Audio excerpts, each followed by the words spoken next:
So let's illustrate this by returning back to that story from the beginning. Because recently, you got into such a dramatic car accident that your insurance company only paid a small amount. Most of it went to the other guy. And you decided that you'd be better off getting a new car instead of spending to repair the other one. So you go to the dealership, you check out the cars, you find the one that's right for you, but you need to take out a loan. So you go to the bank, and they check your credit score, which lenders use to evaluate risk. And they find that it is 645, what they call fair.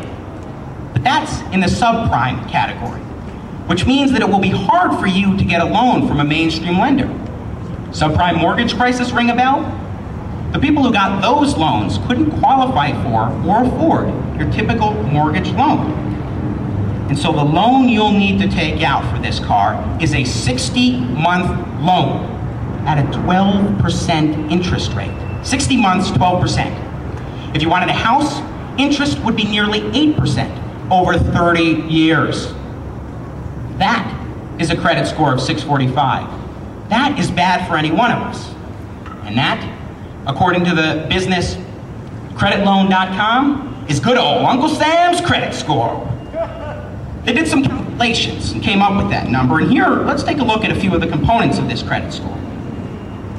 First, when you keep taking out loans on credit and spending endlessly, that doesn't look too good on a credit report, especially when you keep raising the credit ceiling every time you need more money. Just like Uncle Sam. New credit inquiries? Bad.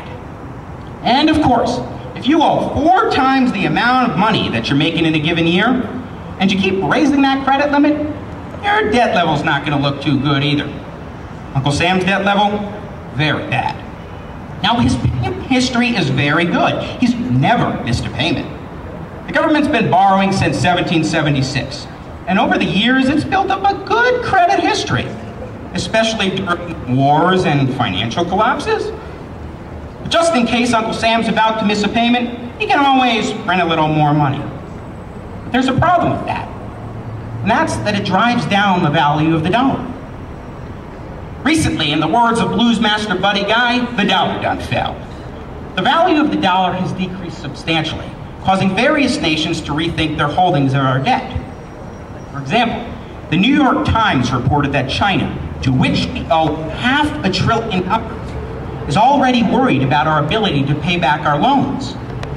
They, like other investors, are looking at the decreasing value of the dollar and Uncle Sam's poor creditworthiness. As our creditors become concerned about these issues, Uncle Sam will be forced to pay higher interest on the debt each year to offset the risk they're assuming. Or, of course, they can sell our bonds to someone else. North Korea, anyone? And let's not forget that higher interest rates for the government and inflation mean higher interest rates for you, higher prices for you, and higher or lower wages for me. Somebody better tell President Obama to go check out freeport.com right now. But now let me put it to you this way, stark terms here. The United States of America is $11.9 trillion in the hole. In order for us to pay that off, you owe $40,000. You owe $40,000. My 12-year-old sister Caitlin, she owes $40,000. Every man, woman, and child in this country owes the U.S. government $40,000 if we are to dig ourselves out of this hole before it is too late. It's imperative the government control its spending now. Yeah, come on. But for me, as a young American, I look to Herbert Hoover. He once said, "Blessed are the young, for they shall inherit the national debt." And my friends, this is the current philosophy of our politicians in Washington, D.C. For our politicians know full well that without the involuntary participation of the future generations, these policies could not go into effect. It is not right. It is not justifiable. It is unacceptable. And now my generation, the next generation, your children, my grandchildren, are going to be left to clean up after the mess of the previous generation of governance. My fellow Americans, this isn't a political issue, nor is it an economic issue. It isn't a policy issue, and it most certainly isn't a partisan issue. It is a moral issue. It's a moral issue.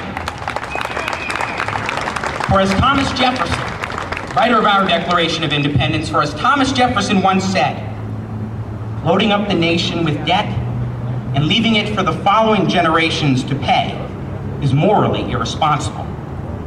Excessive debt is a means by which governments oppress the people and waste their substance. To preserve independence, we must not let our rulers load us with perpetual debt.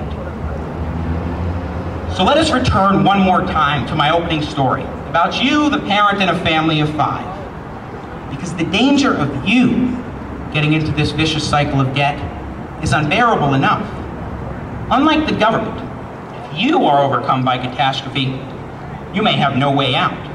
But if the government faces a crisis, it can just throw a little money at the problem.